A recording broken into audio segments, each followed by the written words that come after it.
Kayla Emerson was 34 years old when two 6-year-old strangers walked into that cafe and changed her life forever. She thought she'd been stood up. She was wrong. What walked through that door wasn't her date. It was something far more terrifying and beautiful. Two little girls in matching red jackets holding hands looking for the woman their widowed father was supposed to meet. And what they said next. It would either save their broken family or destroy the last piece of hope Kayla had left. Before we begin, please subscribe to this channel and hit that notification bell so you never miss a story. And comment below with what city you're watching from. I want to see how far this story travels. Now, let's begin. Daddy cried in the shower again last night. That's what Daisy Caldwell told her twin sister Hazel at 6:30 that Tuesday morning, and that's when everything started. Hazel was brushing her teeth or trying to. She had toothpaste on her nose. She looked at Daisy in the bathroom mirror and her hand stopped moving. "How do you know?" Hazel whispered. "Because I heard him."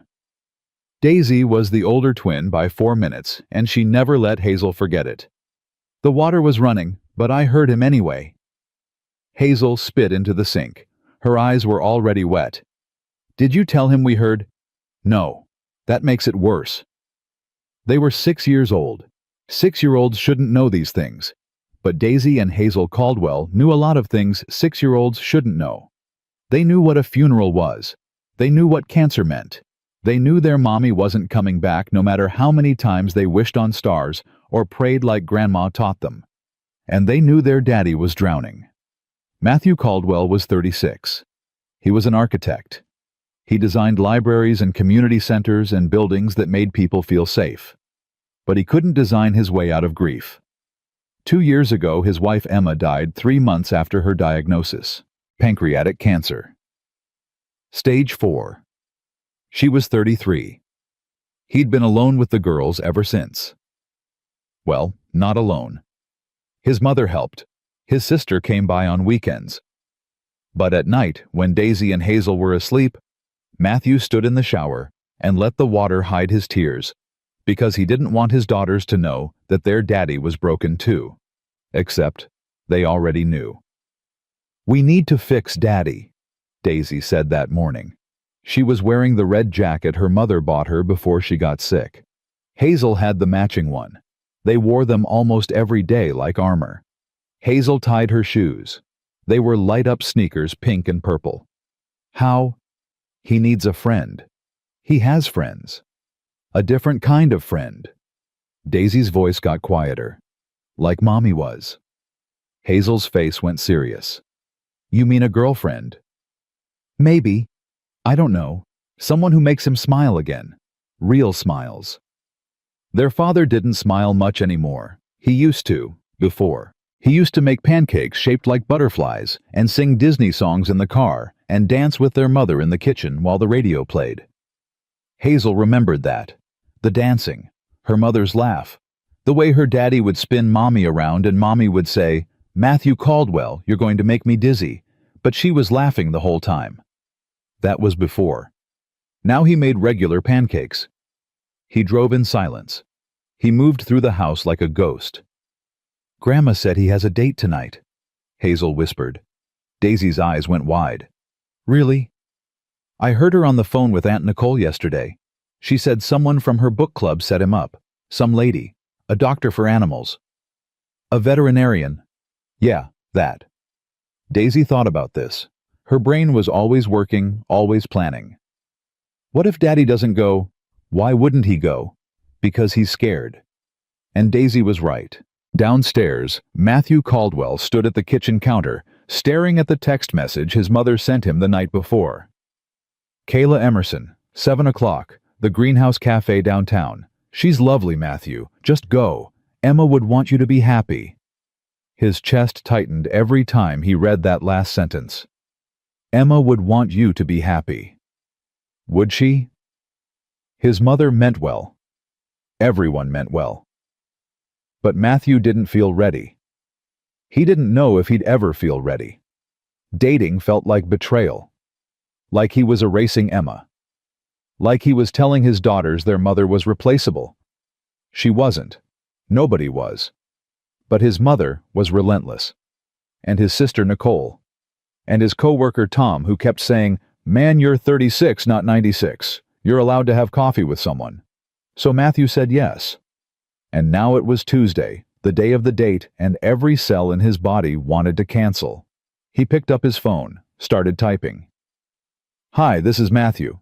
I'm sorry, but I need to. Daddy." Daisy and Hazel ran into the kitchen backpacks, bouncing light-up shoes, flashing. "Ready for school," Hazel announced.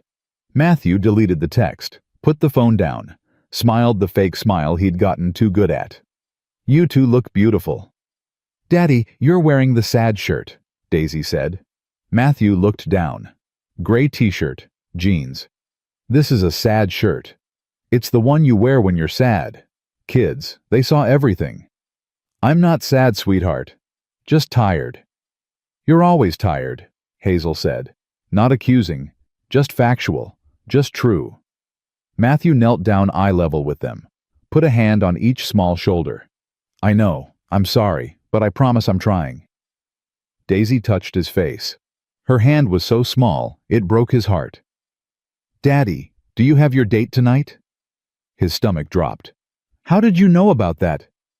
"Grandma told Aunt Nicole and Hazel has big ears." "I have excellent ears," Hazel corrected. Matthew sighed. "Yes, I have a date. But it's not a big deal. It's just coffee." "With the animal doctor?" Daisy asked. "Yes." "Is she nice?" "I don't know yet, honey. That's why we're meeting." The twins looked at each other. They did that sometimes. Had whole conversations without words. It used to be cute. Now it made Matthew nervous. "Okay, Daddy," Daisy said sweetly. Too sweetly. "We hope she's really, really nice."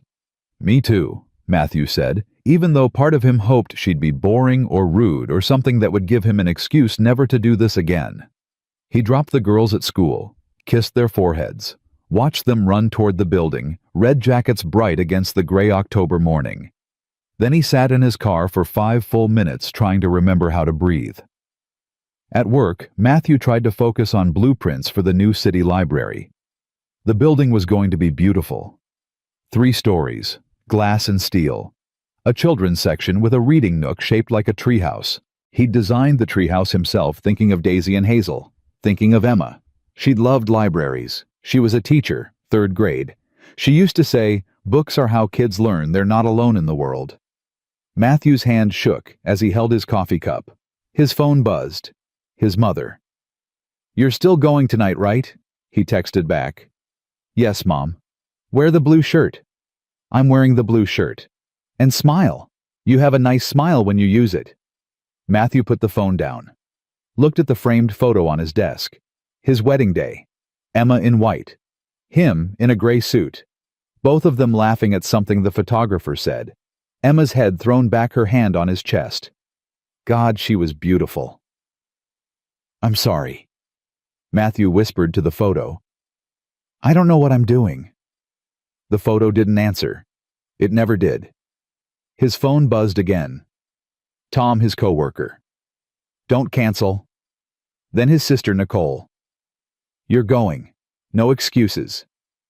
Then his mother again. "And don't talk about Emma on the first date. I know you. Don't." Matthew rubbed his face. Everyone had opinions. Everyone had advice. Nobody understood that some losses don't heal. They just become part of you, like scar tissue. At 6:15, Matthew stood in his bedroom staring at himself in the mirror. Blue button-down shirt, dark jeans. He'd shaved.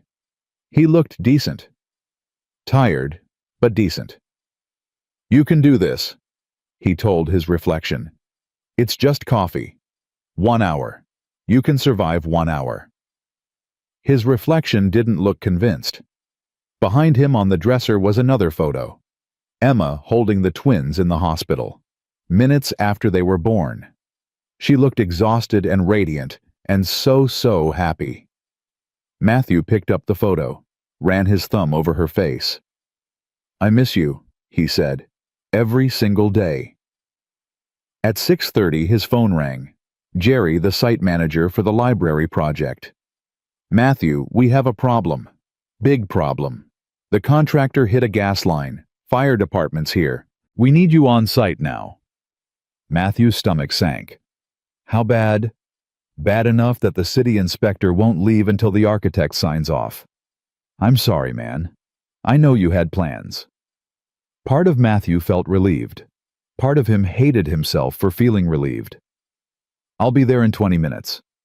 He texted his mother. Emergency at the site. Have to cancel. She called immediately. Matthew David Caldwell, you are not canceling. Mom, there's a gas leak. I don't have a choice. Then text her, explain, reschedule. But you do not just not show up. That's cruel, and your father raised you better than that. She was right.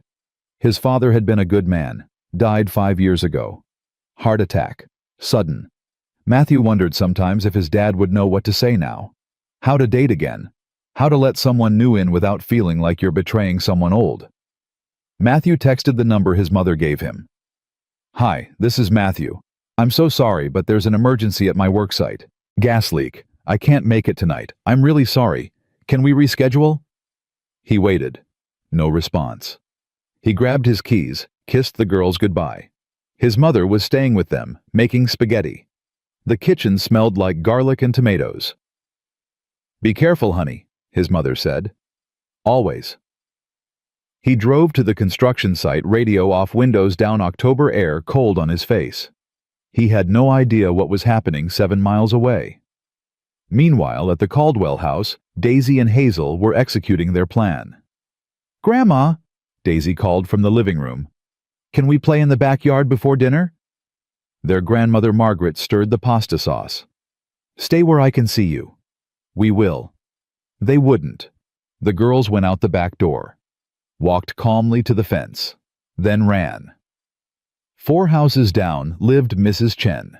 She was 72 and drove a Buick and loved the twins because they reminded her of her own grandchildren in California. Daisy knocked on her door. Mrs. Chen opened it, surprised. Girls, what are you doing here? Mrs. Chen, we need a really big favor, Hazel said. Does your grandmother know you're here? Not exactly, Daisy admitted. But this is an emergency. What kind of emergency?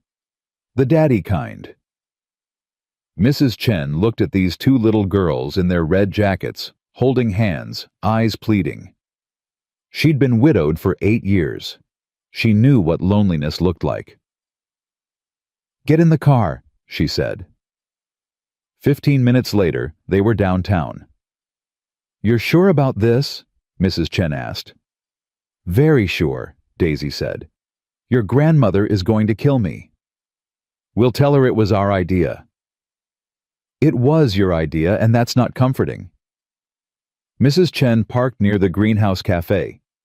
I'm waiting right here. You have 10 minutes. Then we're going home and facing the music. The twins nodded, got out, held hands. This is crazy, Hazel whispered. This is love, Daisy whispered back. Inside the cafe, Kayla Emerson sat at a corner table watching the door.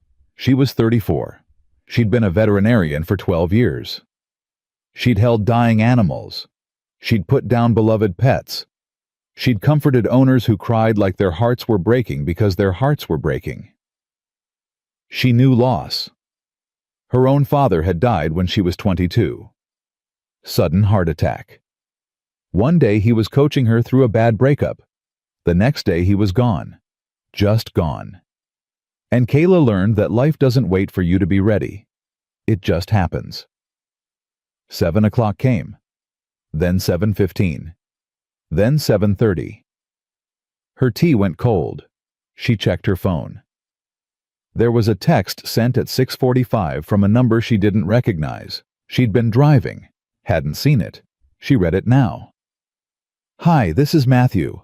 I'm so sorry, but there's an emergency at my work site. Gas leak. I can't make it tonight. I'm really sorry. Can we reschedule?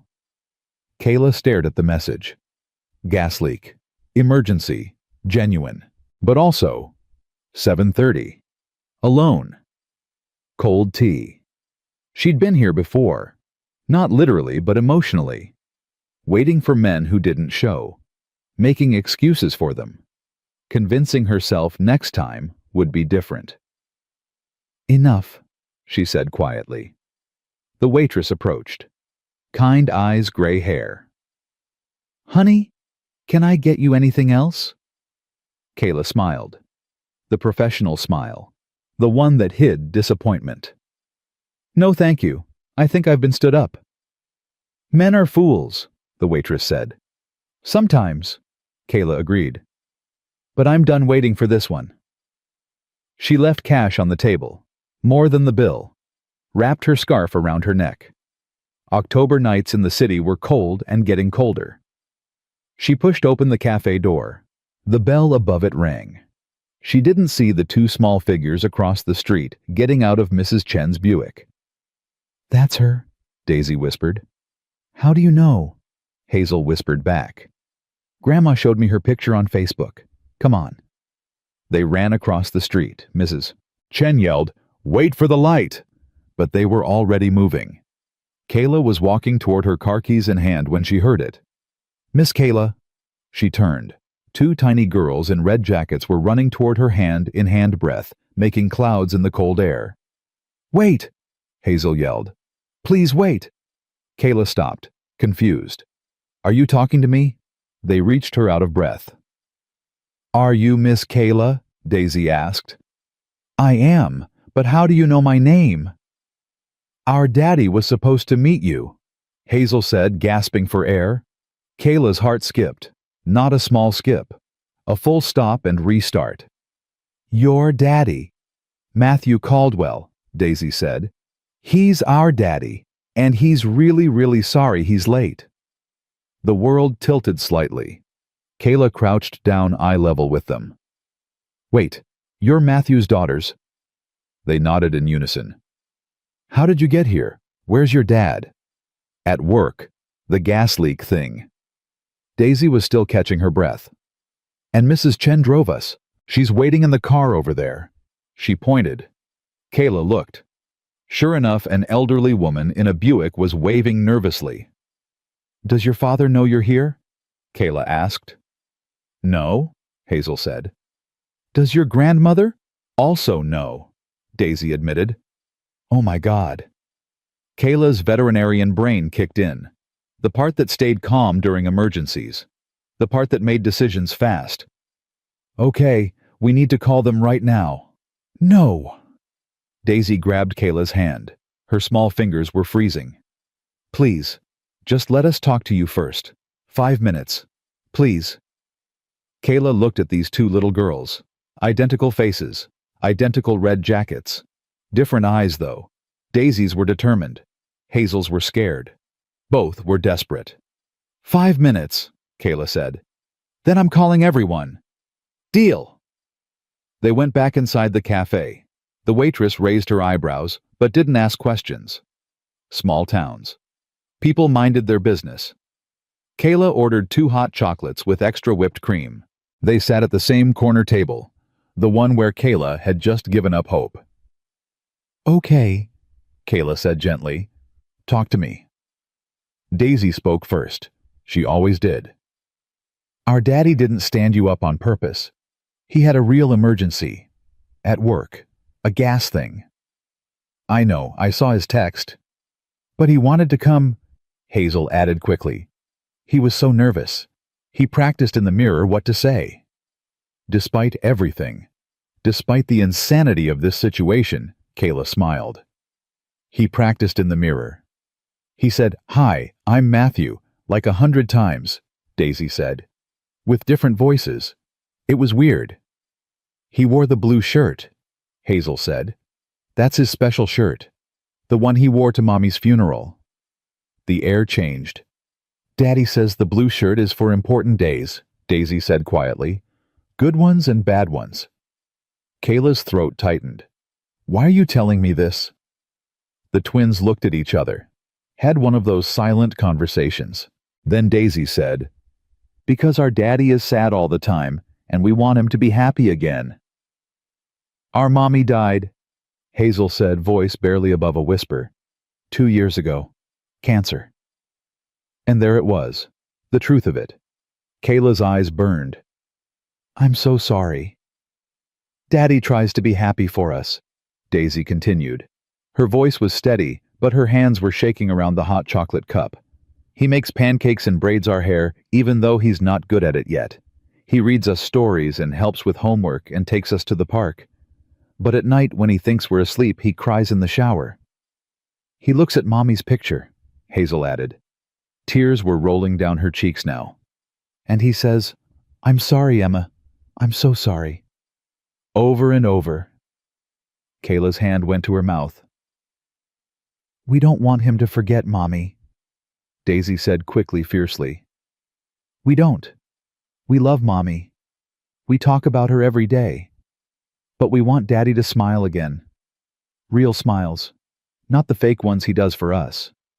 "And Grandma said you're nice," Hazel said, wiping her nose with her sleeve. "She showed us your picture. She said you help animals, that you save them when they're hurt." "We thought maybe you could help Daddy too," Daisy said. "Because he's hurt, on the inside, where we can't see." Kayla couldn't stop the tears now. They just came. "We have a dog named Biscuit," Hazel said. "He's old, 11, and he limps now. But you know what Daddy says." "What?" Kayla managed. "He says old and broken things deserve love too. Maybe even more." Kayla pressed her palms to her eyes. Breathed. These two 6-year-old girls were wrecking her. Absolutely wrecking her. "And we had a fish named Bob," Daisy added. "But Bob died last week. Daddy flushed him down the toilet, but first we had a funeral." "A funeral?" Kayla half laughed, half sobbed. "Daddy said even fish deserve goodbye," Hazel explained seriously. "He said every life matters, even little ones." Of course he did. Of course this man who lost his wife, who raised twin girls alone, who cried in the shower, would give a dead fish a funeral. Kayla looked at Daisy and Hazel. Really looked at them. 6 years old. Brave beyond measure. Trying to save their father the only way they knew how. "Where is your dad right now?" Kayla asked. "At the library," Hazel said. "The one he's building downtown. 4th and Main." Kayla knew that site. Everyone did. It was going to be gorgeous. She checked her watch. 8:05. The smart thing, the responsible thing, would be to call Matthew. Tell him his daughters were safe. Return them home. Let this strange, beautiful disaster end. But Kayla had learned something when her father died. Life is short. Grief is long. And sometimes brave people do crazy things. "What's your daddy's favorite food?" Kayla asked. Both girls brightened immediately. "Chinese food," Daisy said.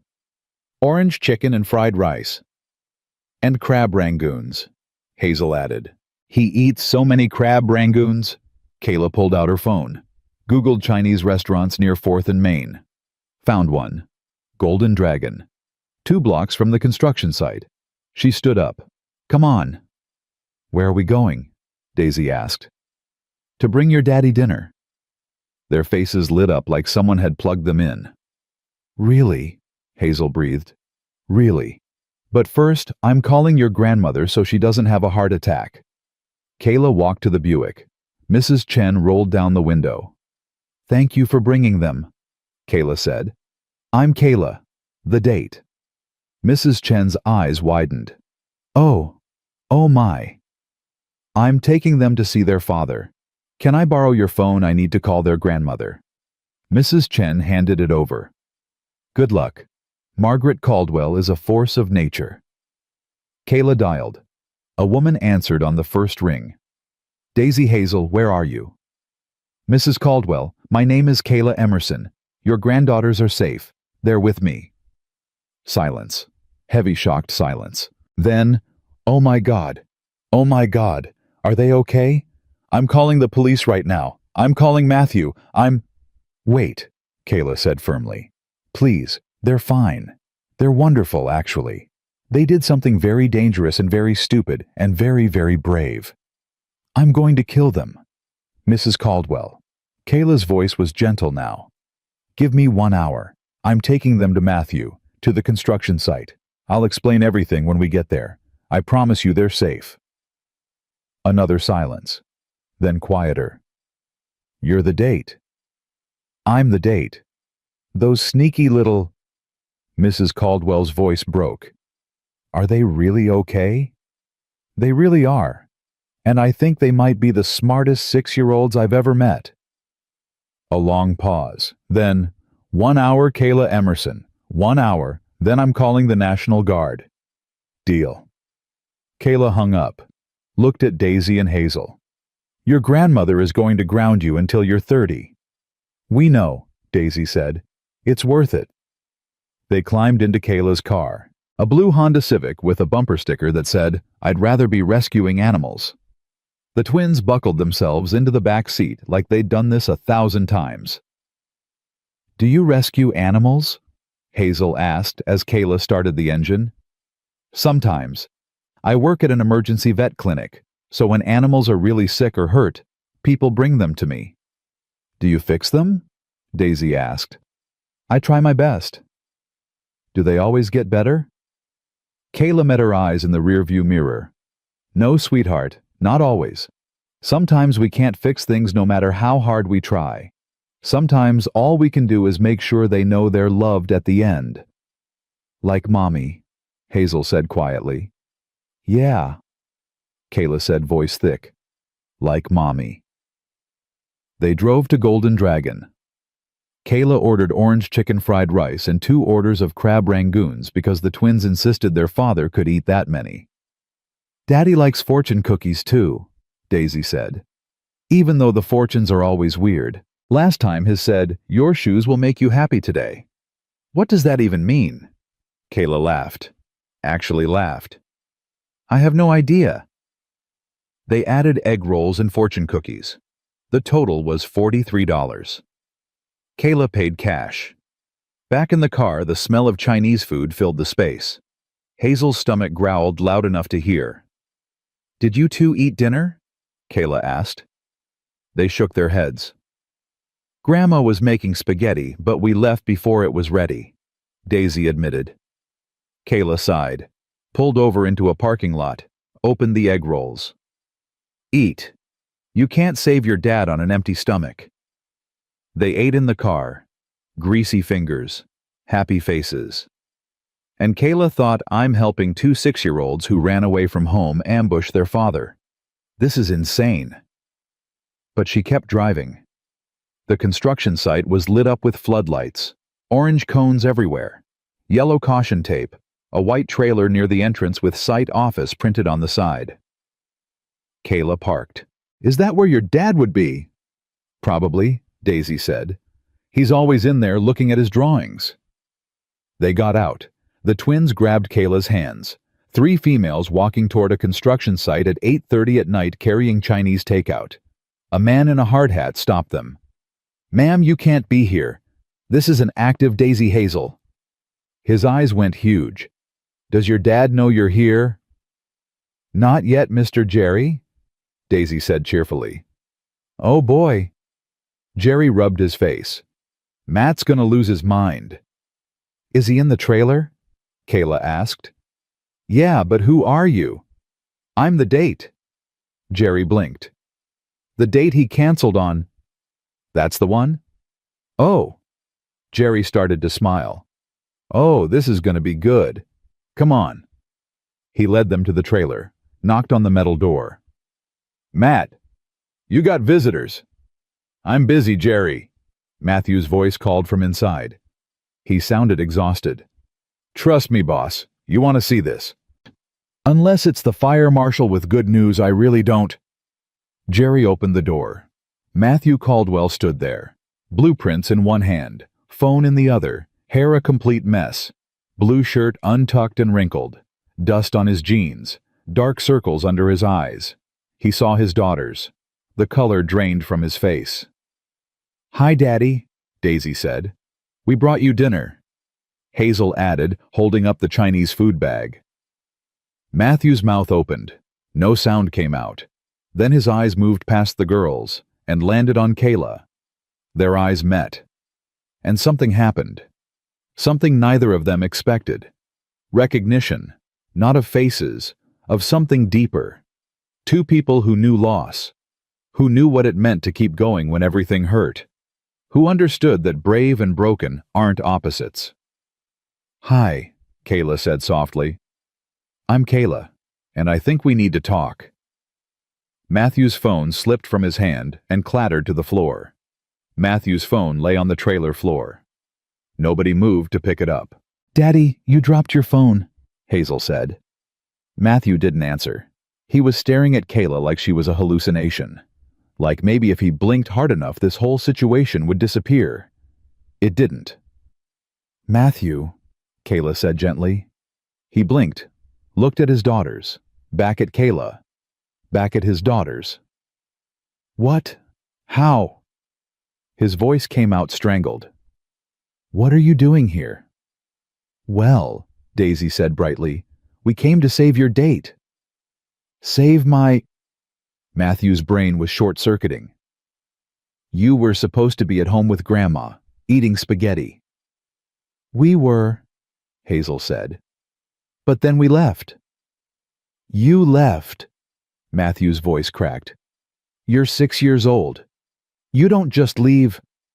Behind them, Jerry cleared his throat. "I'm gonna give you guys some privacy."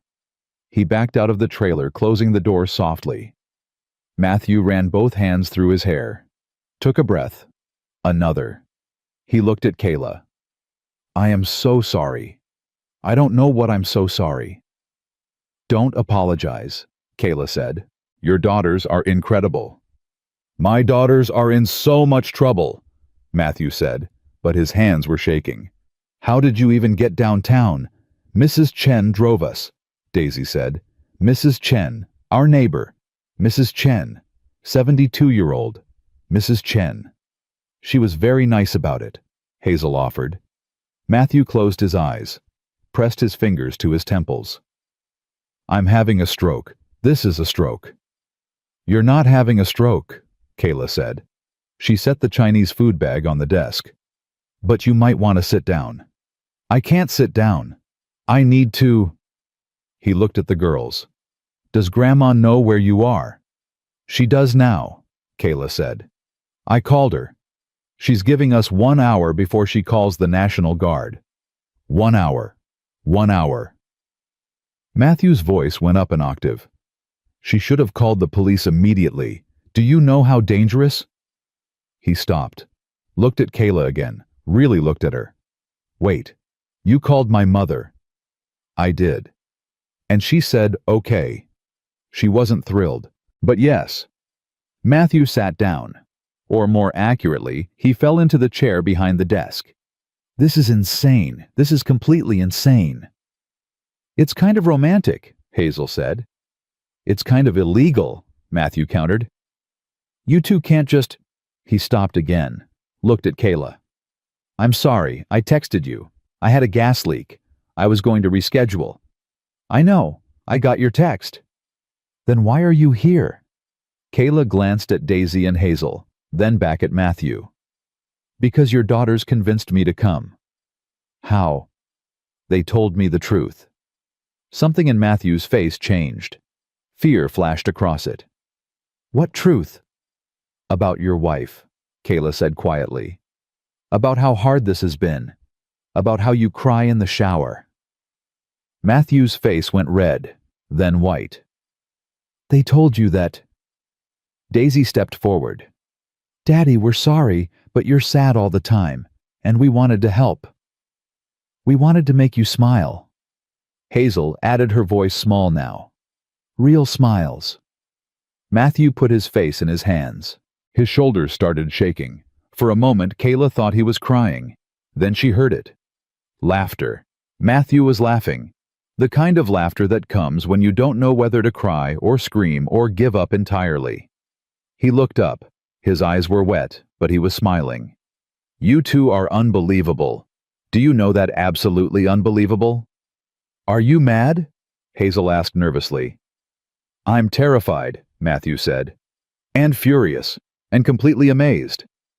He opened his arms. Come here. The girls ran to him. He pulled them into a hug, holding tight. Don't ever do this again, he said into their hair. Ever. Do you understand? Yes, Daddy, they said in unison. You could have been hurt. Something could have happened. I would have... His voice broke. I can't lose you too. You won't, Daisy said fiercely. We're careful.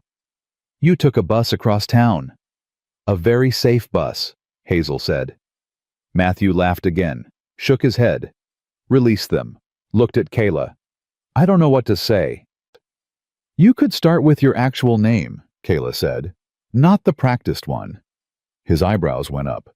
They told you about that too. They told me everything. Matthew groaned. Of course they did. He stood up, wiped his eyes, extended his hand. I'm Matthew Caldwell, and I'm a complete disaster. Kayla shook his hand. His grip was warm, solid. I'm Kayla Emerson, and I've seen worse disasters. I'm a vet. Right. Animals.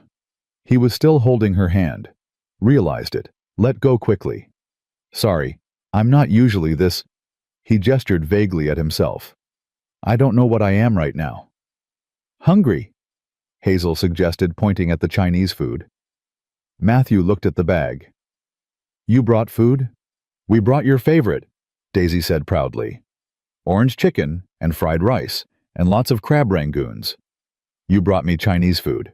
Matthew said it slowly, like he was testing whether the words made sense.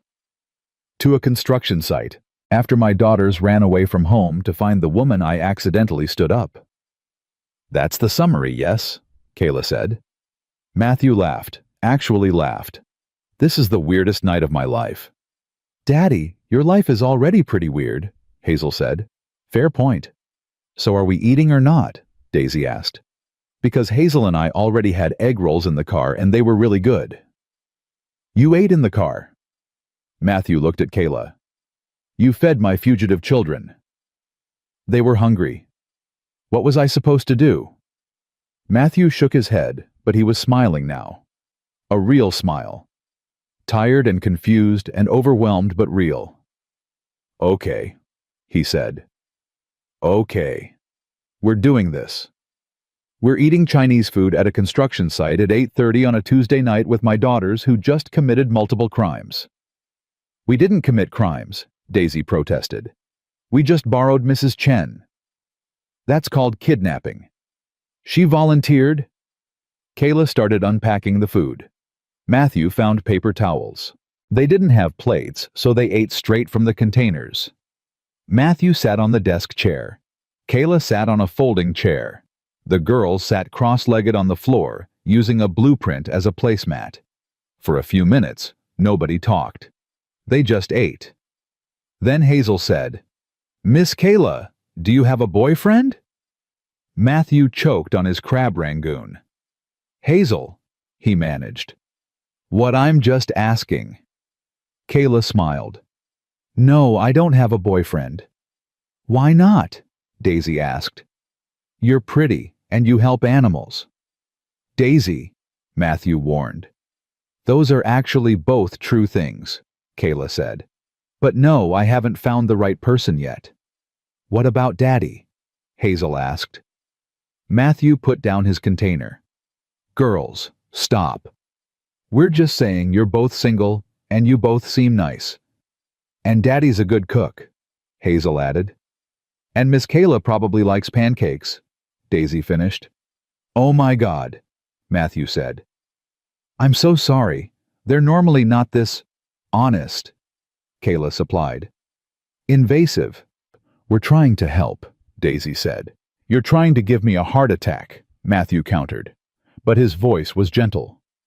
Kayla watched this man with his daughters, the way he spoke to them, patient even when he was overwhelmed, loving even when he was exhausted.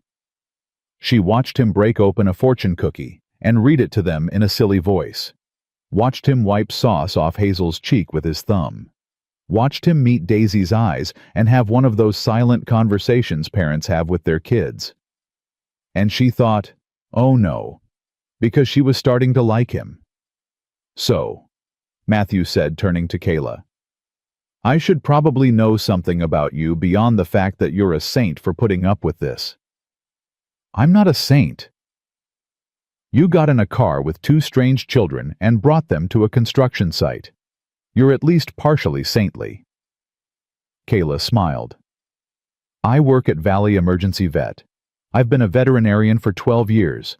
I like my job way too much. I don't date a lot because I work nights and weekends.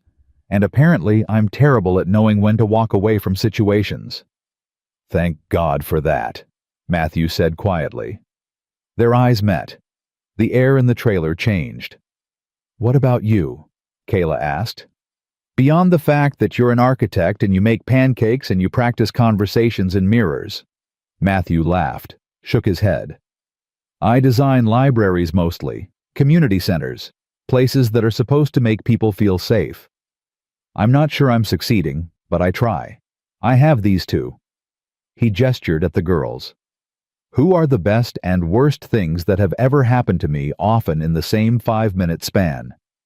And He paused. I'm not very good at this anymore. The dating thing. The talking to new people thing. You're doing fine, Kayla said. I dropped my phone when I saw you. That was charming. I'm covered in construction dust. I spend my days elbow deep in animals. Trust me, dust is nothing. Matthew smiled. My daughters told you about Emma.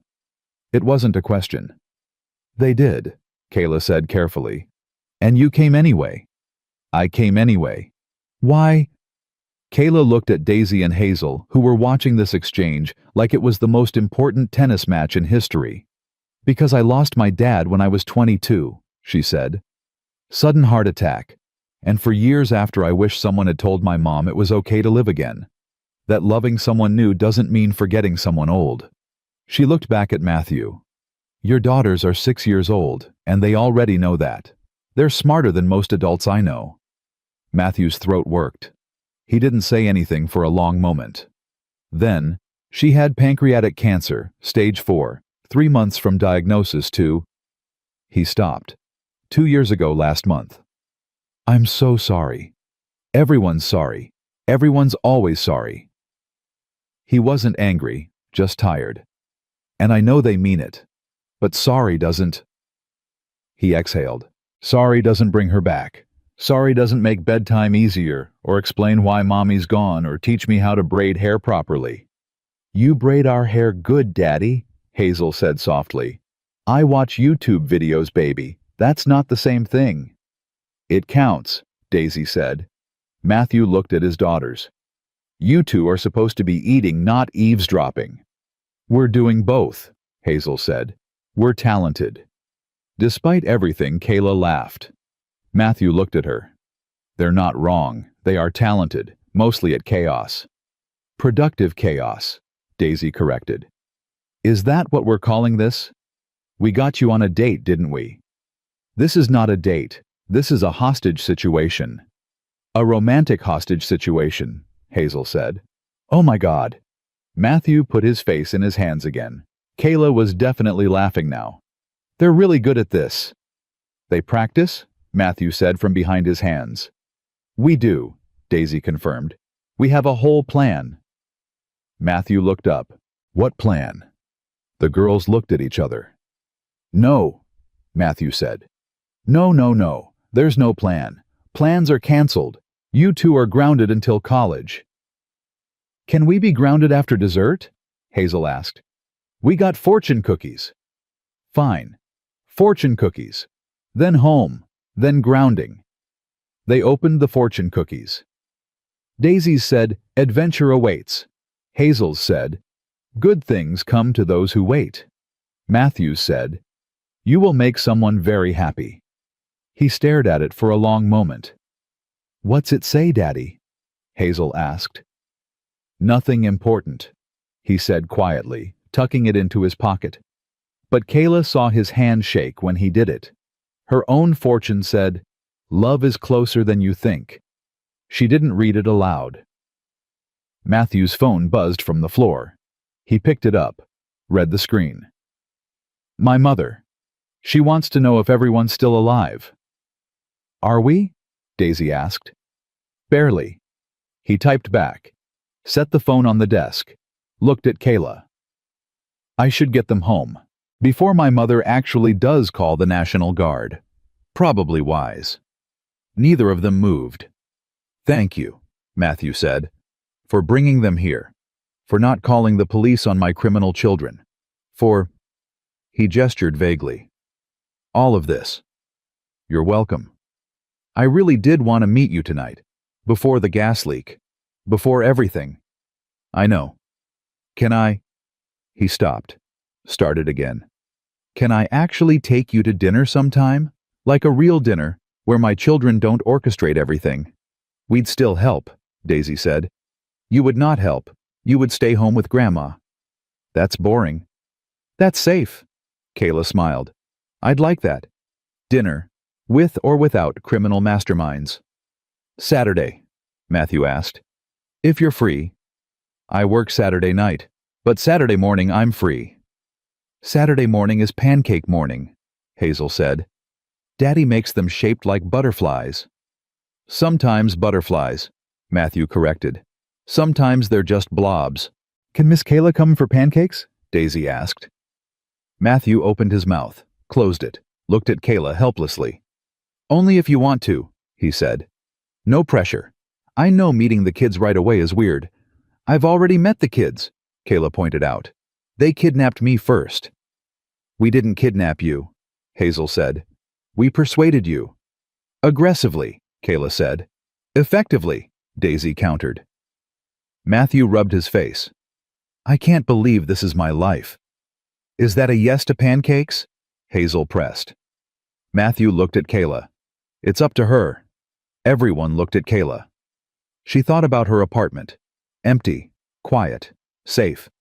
She thought about her father, who died too young, who never got to see her at 34, still single, still careful, still afraid of wanting too much. She thought about these two brave little girls who got on a bus to save their dad's heart. I like pancakes, she said. The girls exploded into cheers. Matthew smiled, that real smile again. Okay then, Saturday, 10 o'clock. 10 o'clock. Fair warning, the house is a mess and the pancakes might be terrible. I work with animals, Kayla said. I've seen worse than messy houses. And Daddy's pancakes aren't terrible, Hazel said loyally. They're just creative. They cleaned up the Chinese food containers. Matthew walked them to Kayla's car. The October air was cold now. Matthew didn't have a jacket. Kayla could see him shivering in his blue shirt. Here, she said, opening the car door so the girls could climb in. Get them buckled. I'll be right there. She turned to Matthew. They stood under the floodlights, surrounded by construction equipment and caution tape. I'm sorry again, he said. About tonight. About all of this. Stop apologizing. It's kind of my default setting now. Maybe it's time for a new setting. He smiled. Tired but real. Maybe. Your daughters love you a lot, Kayla said. They're willing to commit federal offenses for you. I'm aware. It's terrifying. It's beautiful. Matthew's eyes got wet. He blinked fast. I haven't done this in a long time. Talk to someone. Someone who isn't my mom or my sister or a 6-year-old. You're doing fine. I really wanted to make a good first impression. You did. I dropped my phone. Still counts. He laughed, shook his head. Saturday, 10 o'clock. I'll try to have it together by then. Don't, Kayla said. I like you like this. Disaster mode. Human mode. Something passed between them, something neither expected, something that felt like the beginning of something neither was quite ready to name. Drive safe, Matthew said. You too. I'm not driving. I live 3 blocks away. Then walk safe. He smiled. I'll try. Kayla got in the car. Daisy and Hazel were buckled in the back, grinning like they'd just won the lottery. "Did he ask you out?" Daisy whispered. "We're having pancakes on Saturday." "That counts," Hazel said. Kayla started the engine, looked in the rear-view mirror. Matthew was still standing there, hands in his pockets, watching them leave. She waved. He waved back. And Kayla drove three little girls home through the dark October streets, thinking about pancakes and fortune cookies and men who gave dead fish funerals. When they pulled up to the Caldwell house, every light was on. The front door opened before Kayla even turned off the car. Margaret Caldwell stood on the porch. Gray hair, fierce eyes. The kind of woman who'd raised her children right and wasn't about to let her grandchildren die on her watch. "Oh boy," Hazel whispered. "We're dead," Daisy said. "You're not dead," Kayla said. "But you might wish you were." They got out of the car, walked up the driveway. Margaret's arms were crossed. "Grandma?" Daisy started. "Not one word," Margaret said. Then she looked at Kayla. "You must be Kayla." "I am. I'm so sorry about all this." "Don't you dare apologize," Margaret said. "My son is the one who should apologize, canceling on you, working too much, forgetting how to live." She looked at the girls. "But these two," she shook her head. "Get inside, both of you, now." Daisy and Hazel trudged inside, heads down. Margaret turned back to Kayla. "Thank you for bringing them home safely." "Of course. And thank you for not running when you saw what you were getting into." Kayla smiled. "I work in emergency medicine. I don't run easy." Margaret studied her for a long moment. Then she smiled. Actually smiled. "Saturday, 10 o'clock. Don't be late. Matthew makes terrible pancakes, but the company's good." "How did you—" "I'm their grandmother. I know everything." She paused. "Matthew's a good man. A broken one right now, but a good one. He deserves someone who sees that." "I do," Kayla said quietly. "Then we'll see you Saturday." Kayla drove home in silence. Her apartment felt emptier than usual. She made tea, sat on the couch, pulled the fortune cookie paper from her pocket. "Love is closer than you think," she smiled. 3 miles away, Matthew Caldwell walked through his front door to find his mother sitting at the kitchen table, arms still crossed, 2 very guilty 6-year-olds beside her. "Dad's here," Daisy announced unnecessarily. "I can see that," Margaret said. Matthew looked at his daughters. They looked back. Nobody spoke. Then Hazel said, "Are you still mad?" Matthew sat down at the table. "I don't know what I am." "We're sorry," Daisy said. "Are you, though?" They looked at each other. "Kind of." Matthew laughed. Put his head down on the table. "You two are going to be the death of me." "But you like Miss Kayla," Hazel said. "Right." Matthew lifted his head. "That's not the point." "That's exactly the point," Margaret said. "Matthew, these girls did something dangerous and foolish and completely out of line, but they did it because they love you. I know that." "Do you?" Margaret's voice was gentle now. "Because you've been dying for 2 years, sweetheart. Slowly. Quietly. And your daughters see it. They live with it every day." Matthew's eyes filled. "I'm trying, Mom." "I know you are. But maybe it's time to try something different." She stood, kissed his forehead. "I'm going home. You 3 need to talk. And Matthew." "Yeah. She's lovely. Don't mess this up." After Margaret left, Matthew sat with his daughters. "Am I really that sad?" he asked quietly. "Sometimes," Daisy said. "But we understand. We're sad too." "But we want to be happy again," Hazel added. "And we want you to be happy again too." Matthew pulled them both into his lap. They were getting too big for this, but not yet. Not quite yet. "I miss her every day," he said. "Every single day.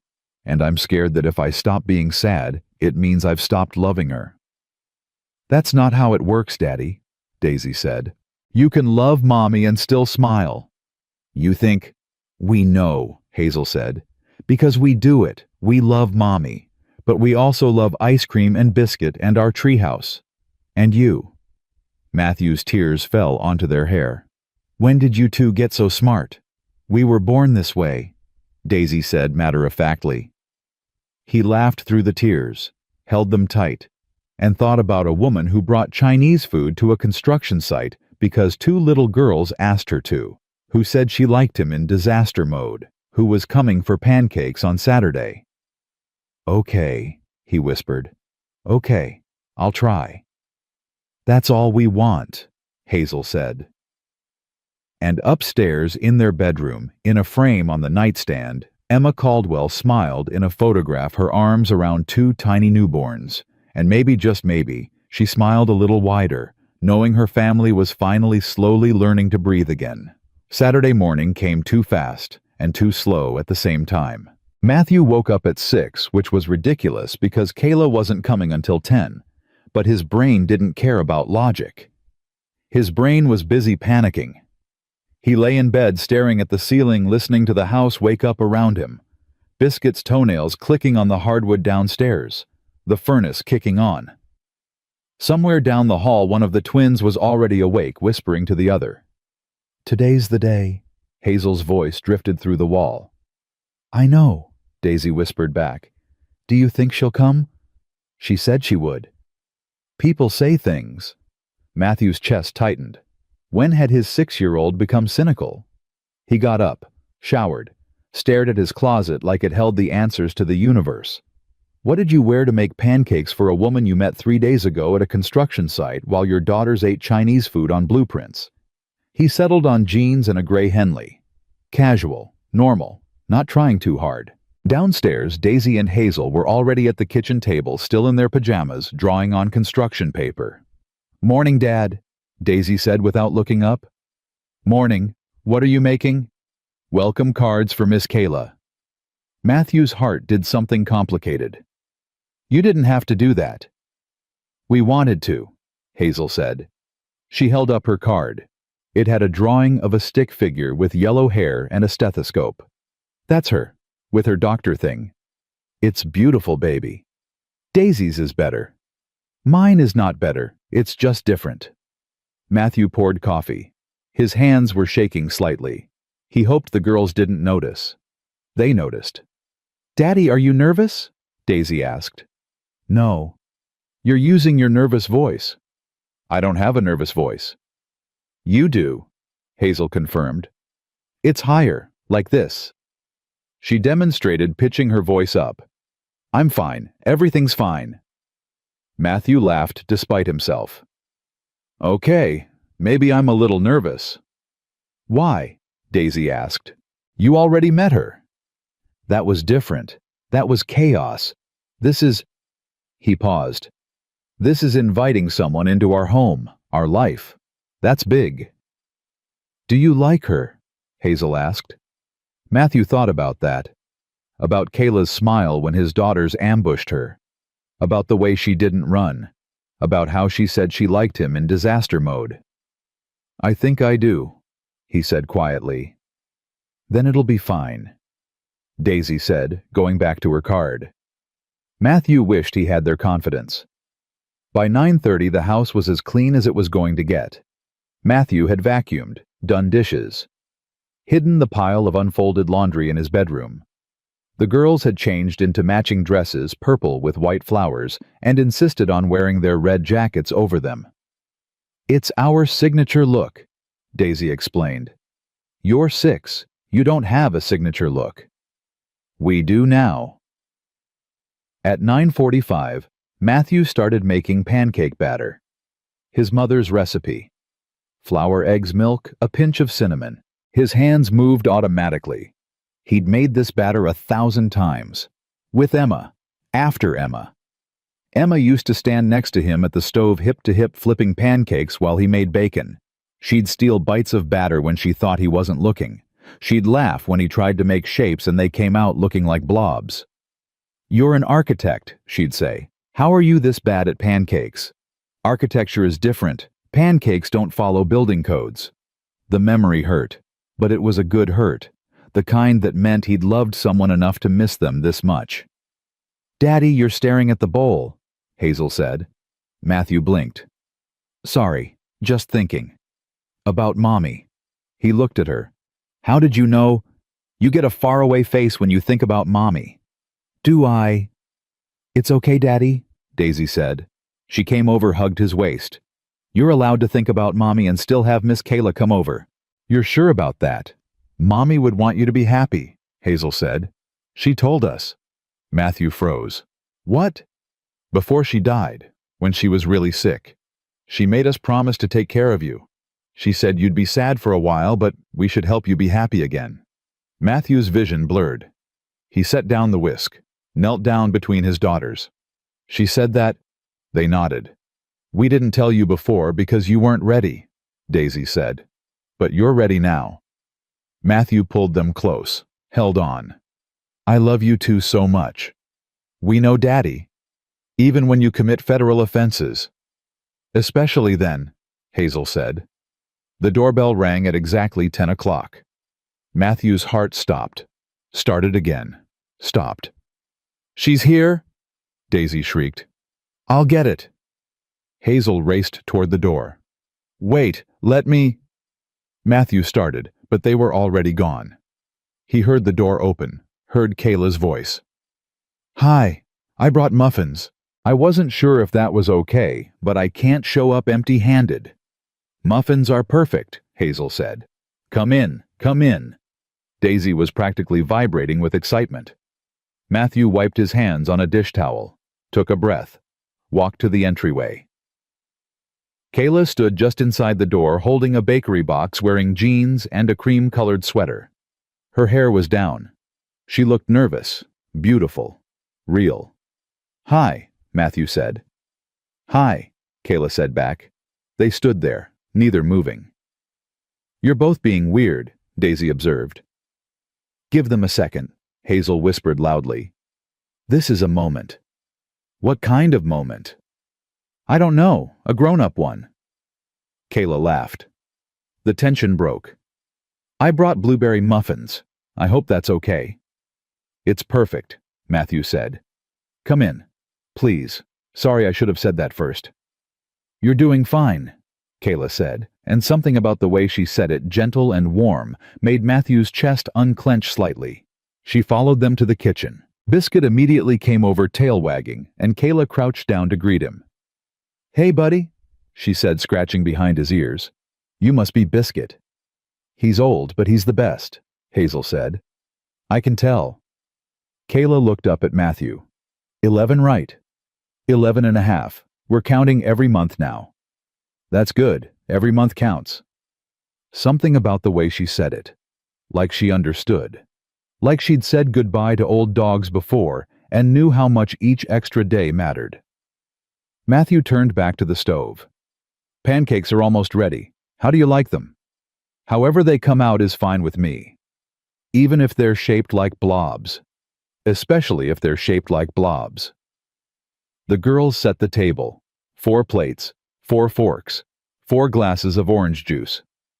Matthew poured the batter onto the griddle, tried to make butterflies, made something that looked more like amoebas. "Perfect," Kayla said from behind him. He turned. She was standing close, watching him cook. "They're terrible," he said. "They're made with love. That's different." "Is that your professional veterinarian opinion?" "That's my professional human opinion." They ate at the kitchen table. The morning light came through the windows, golden and soft. Daisy told Kayla about her favorite books. Hazel told her about their treehouse. Matthew mostly listened, watching this woman interact with his daughters like she'd known them for years instead of days. "Miss Kayla," Hazel said, mouthful of pancake. "Can you do braids?" "Hazel, swallow first," Matthew said automatically. Hazel swallowed. "Can you?" "I can," Kayla said.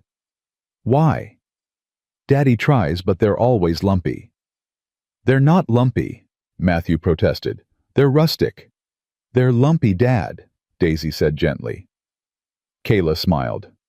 I could braid your hair if you want, after breakfast. Really? Really? See, Daddy, Hazel said. Miss Kayla can teach you. I'm being replaced by someone who knows how to braid hair, Matthew said. This is my nightmare. Don't be dramatic, Daisy said. After breakfast, they moved to the living room. Hazel sat on the floor between Kayla's knees. Kayla's fingers worked through Hazel's hair, sectioning braiding, moving with the kind of confidence that comes from practice. You're really good at this, Matthew said. He was sitting on the couch watching. I have a niece, Kayla said. She's 8. I've braided her hair approximately 8,000 times. Does she live nearby? California? My brother's out there. I don't see them as much as I'd like. Her voice got quieter. After my dad died, we all kind of scattered. Grief does that sometimes. Matthew understood that. After Emma died, he'd pulled away from everyone, even his own family. It was easier to be alone than to see the pity in everyone's eyes. Do you miss them? Daisy asked. Every day, Kayla said. But we video chat. It's not the same, but it helps. We could video chat if you move away, Hazel said. I'm not moving away. But what if you do? Then we'll video chat, Kayla said. Deal. Deal. Matthew watched Kayla tie off the braid with a purple hair tie from her wrist. Perfect. Neat. Not lumpy at all. There, Kayla said. All done. Hazel ran to the mirror, gasped. It's so pretty. Can you do mine? Daisy asked. Of course. Daisy took Hazel's place. Kayla started braiding, and Matthew watched this woman in his living room braiding his daughter's hair and thought about how Emma used to do this exact thing. Same spot, same gentle hands, same love. It should have hurt. It did hurt, but it also felt right.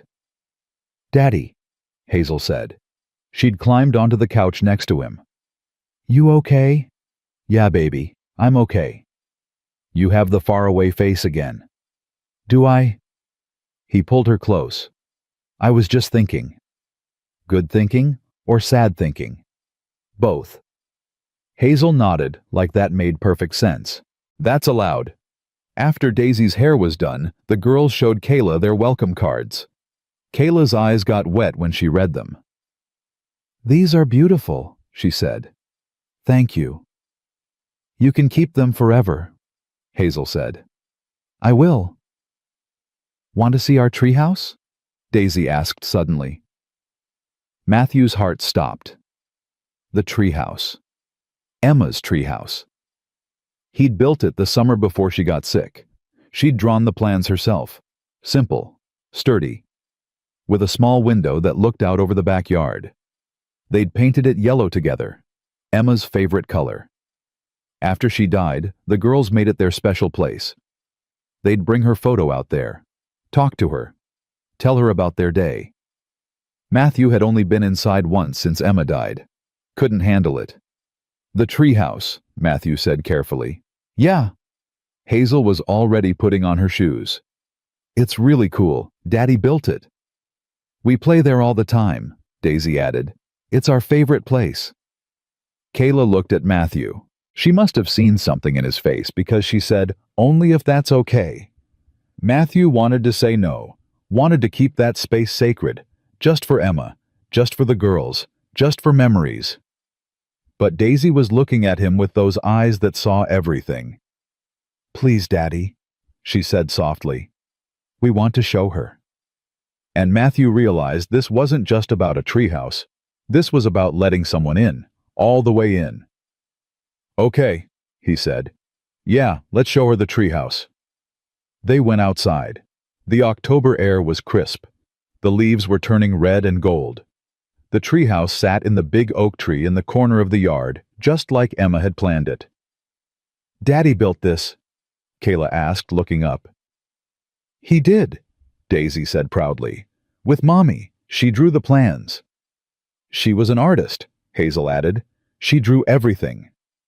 They climbed up. The ladder was sturdy. Matthew had made sure of that. Inside the treehouse was small but cozy. Pillows on the floor, a few stuffed animals, and on the wall, a photo of Emma smiling holding both girls when they were babies. Kayla saw it. Stopped.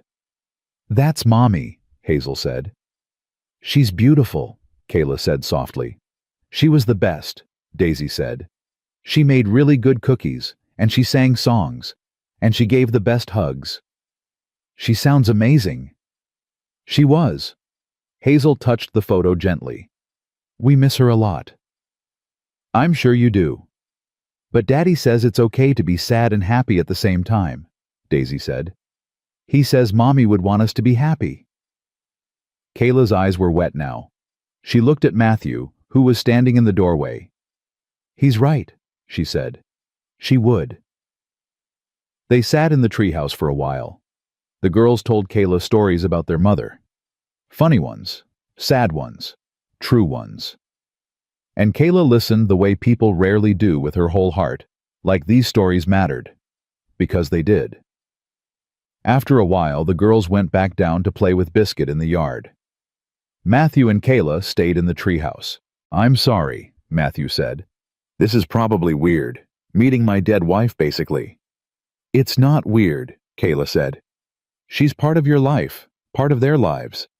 That doesn't stop just because I'm here. Most people wouldn't understand that. I'm not most people." They sat side by side, knees touching, watching the girls through the small window. "I built this for her," Matthew said. "The summer before she got sick. She wanted the girls to have a place that was theirs, safe, special. She picked the yellow paint, said yellow was happy. It is happy. After she died, I couldn't come up here for months. The girls did. They'd bring her photo, talk to her. But I couldn't." He paused. "This is the second time I've been inside since her funeral." "Why now?" Matthew looked at her. "Because the girls wanted to show you, and because I think I'm ready." "Ready for what?" "To let someone new in. Into this space. Into our lives. Into—" He stopped. "I'm terrified, Kayla." "Of what? Of forgetting her, of betraying her, of the girls thinking I've replaced her." "You can't replace her," Kayla said. "That's not how this works. Love doesn't work like that. There's not a finite amount. You don't run out." "How do you know?" "Because I loved my dad. And when he died, I thought that was it. I'd used up all my love on him. But then I loved again. Different loves. Friends, patience, my niece. And none of it took away from how much I loved my dad. It just expanded." She reached over, took his hand. "Emma will always be their mother. Nothing changes that. But that doesn't mean there's no room for anything else." Matthew's throat was tight. "What if I mess this up?" "You will. I will. We both will. That's part of being human." "That's not comforting." "It's honest." He laughed, squeezed her hand. "My daughters orchestrated this entire thing, you know. This wasn't fate or destiny or whatever. This was 2 6-year-olds committing crimes. Best crimes I've ever been part of. They really like you." "I really like them." "And me?" Matthew asked. He was looking at her now, really looking. "Do you like me?" Kayla smiled. "I like you, Matthew Caldwell. Lumpy braids and all." "They're not lumpy. They're so lumpy. I'm being attacked in my own treehouse." "You're being told the truth in your own treehouse." They sat there, hands linked, watching Daisy and Hazel play below. And Matthew thought about Emma, about how she'd loved this, how she'd probably orchestrated it from wherever she was, how she'd look at him and say, "Took you long enough." "She'd like you," Matthew said quietly. "Emma. Yeah, she'd like that you don't take my shit. That you showed up even after my kids kidnapped you. That you're sitting in her treehouse holding my hand." He paused. "She'd probably like you more than she liked me." "I doubt that." "You didn't know Emma. She had excellent taste." Kayla smiled. So do you. They climbed down eventually, had more coffee, played a board game with the girls. Kayla won, which delighted everyone except Matthew, who insisted the dice were rigged. "You're just a sore loser, Dad," Daisy said. "I'm not a sore loser. I'm a competitive winner who didn't win." "That's the definition of a sore loser," Hazel said. At noon, Kayla said she had to go. She had a shift at the clinic at 3 and needed to get ready. "Do you have to?" Hazel asked. "I do, but I'll come back, if that's okay." "It's okay," both girls said at once. Matthew walked her to the door. The girls gave Kayla hugs goodbye, long ones the kind kids give when they mean it. "Thank you for the pancakes," Kayla said to Matthew, even though they were blob-shaped. "Thank you for fixing my daughter's hair, even though it made mine look terrible." "Yours isn't terrible, it's rustic." "You're being kind." "I'm being honest." They stood in the doorway. The girls had gone back inside, supposedly to give them privacy, but Matthew could see them watching through the living room window. "This was nice," Matthew said. "Really nice." It was. "Can we do it again?" "I'd like that." "Next time I'll take you to an actual restaurant, where adults go." "I liked this better," Kayla said. "This felt real." Matthew's chest did that complicated thing again. "Yeah, it did." Kayla started to leave, stopped, turned back. "Matthew." "Yeah. I know this is scary, and I know you're not sure about any of this, but I want you to know something." She stepped closer. "I'm not here to replace anyone. I'm not here to make you forget. I'm just here, and I'd like to keep being here, if you'll let me." Matthew couldn't speak for a moment. Then, "I'd like that too." She smiled, touched his arm, walked to her car. Matthew watched her drive away. Then he turned around to find both girls pressed against the window grinning. "She's perfect, Daddy," Daisy said when he came back inside. "She's pretty great," Matthew admitted. "Are you going to marry her?" Hazel asked. "Whoa, slow down. We just had pancakes." "But someday, maybe someday." "That's good enough," Daisy said. That night, after the girls were in bed, Matthew stood in his bedroom looking at the photo on his nightstand, Emma smiling, holding the girls minutes after they were born. "I met someone," he said to the photo. "Her name's Kayla. She's a vet. She's kind. She braids hair better than me, which isn't hard, and the girls love her." He paused. "I think I might love her too. Eventually, if that's okay." The photo didn't answer, but somewhere in his chest, in the place where grief lived, something shifted. Not gone. Never gone. But making room. Room for something new. Room for Saturday pancakes and lumpy braids and a woman who brought muffins and didn't run when his life was chaos. Room to breathe again.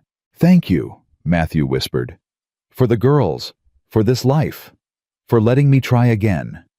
And maybe it was his imagination, but he swore Emma's smile in that photo looked a little wider than before. 3 weeks later, Kayla had her own coffee mug at Matthew's house. Light blue with a cartoon dog on it. Hazel picked it out. Matthew noticed it one Tuesday morning when he was making coffee. Her mug was sitting next to his in the cabinet like it belonged there. Like it had always been there. It made his chest tight in a good way. "Miss Kayla's coming for dinner tonight, right?" Daisy asked from the table. She was eating cereal, still in her pajamas.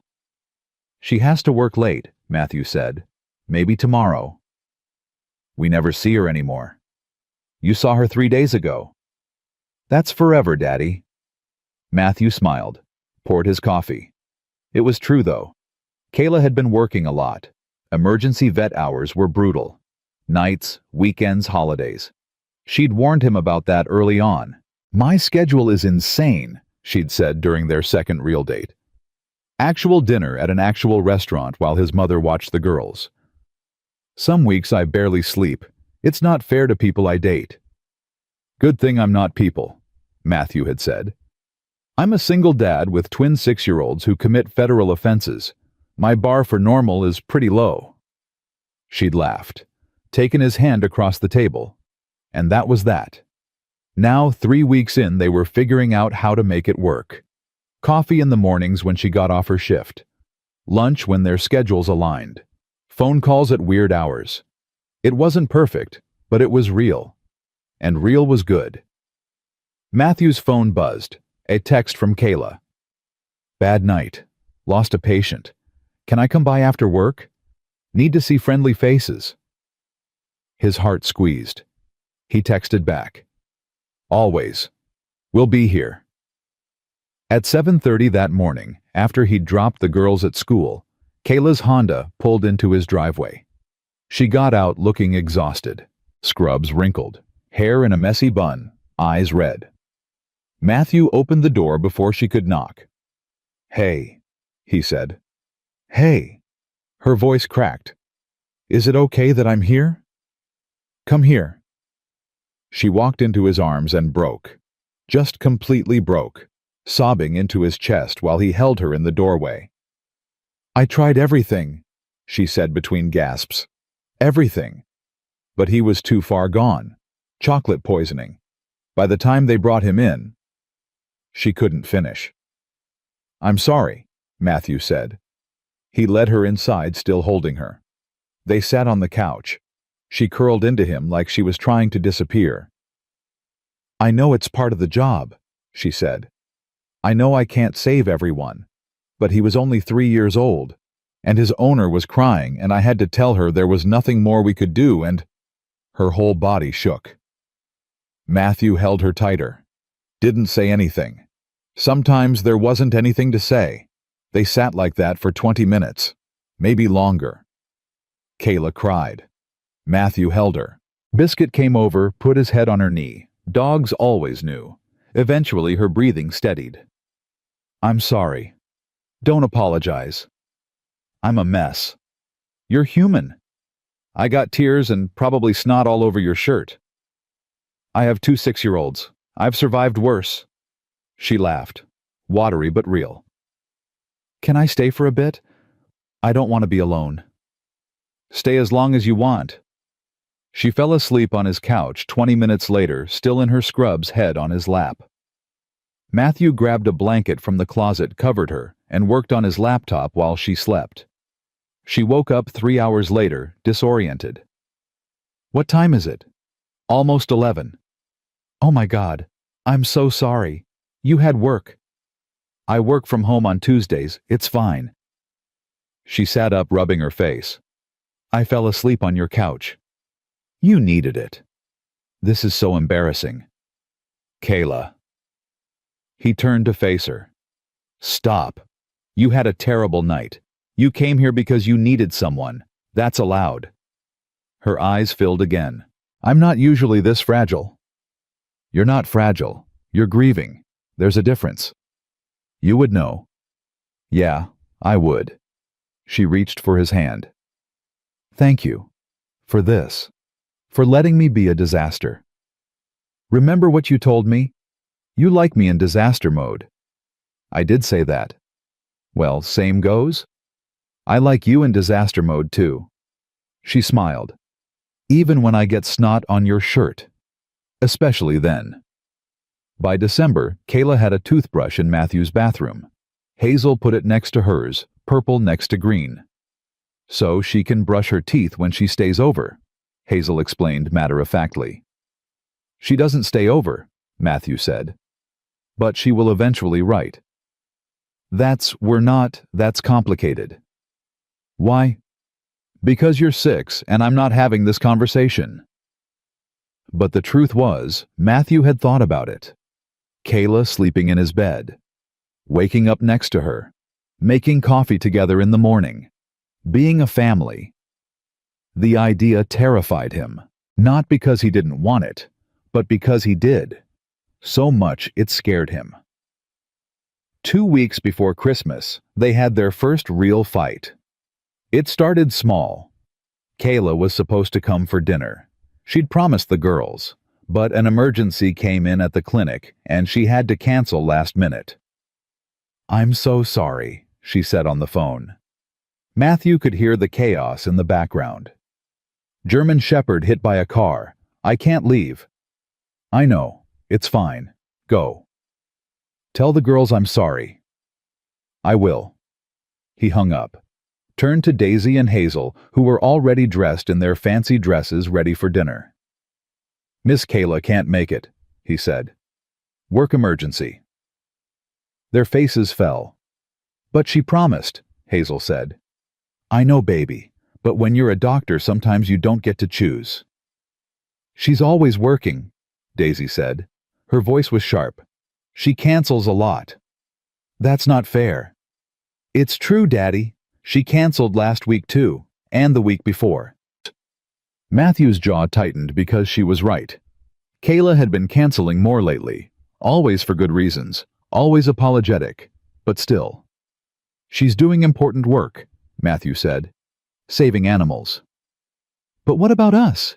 Hazel asked. Her eyes were wet. Don't we matter? Of course you matter. Then why does she keep leaving? And that hit Matthew somewhere deep, because it wasn't just about Kayla. It was about their mother, who left, who didn't choose to leave but left anyway. Come here, he said. They climbed onto the couch with him. Miss Kayla isn't leaving. She's working. That's different. But it feels the same, Daisy whispered. Matthew's heart broke a little. I know it does. I'm sorry. Later that night, after the girls were in bed, Matthew called Kayla back. Hey, she said. She sounded exhausted. Is everything okay? The girls were upset tonight. Silence. Then, I know. I'm sorry. I'm not saying this to make you feel bad, but they're starting to notice. The cancellations. The missed dinners. Matthew, I can't help when emergencies come in. I know that. I do. But from their perspective, what I'm abandoning them. Her voice went sharp. That's not fair. I didn't say that. You implied it. Kayla, I'm doing my best, Matthew. I'm trying to balance my job in this relationship and being part of your life without overstepping, and apparently I'm failing at all of it. You're not failing? Then what are you saying? Matthew ran his hand through his hair. I'm saying it's hard. This is hard, and I don't know how to make it work. The silence on the other end was heavy. Are you breaking up with me? Kayla asked. Her voice was small now. No, God no. I'm trying to figure out how to do this. How to protect my kids, and also have a relationship and not mess up both. I don't know either, Kayla said. She was crying. He could hear it. I don't know how to be enough for everyone. You are enough. I'm not. I keep disappointing people. Your girls. You. Kayla, listen to me. You're not disappointing us. We're just figuring this out. And it's messy. But that's okay. Is it? Yeah, it is. They talked for another hour, worked through it, made promises, to communicate better, to be honest, to remember that nobody was perfect and that was okay. I love those girls, Kayla said before they hung up. I need you to know that. I do know that. And I'm trying. I really am. I know you are.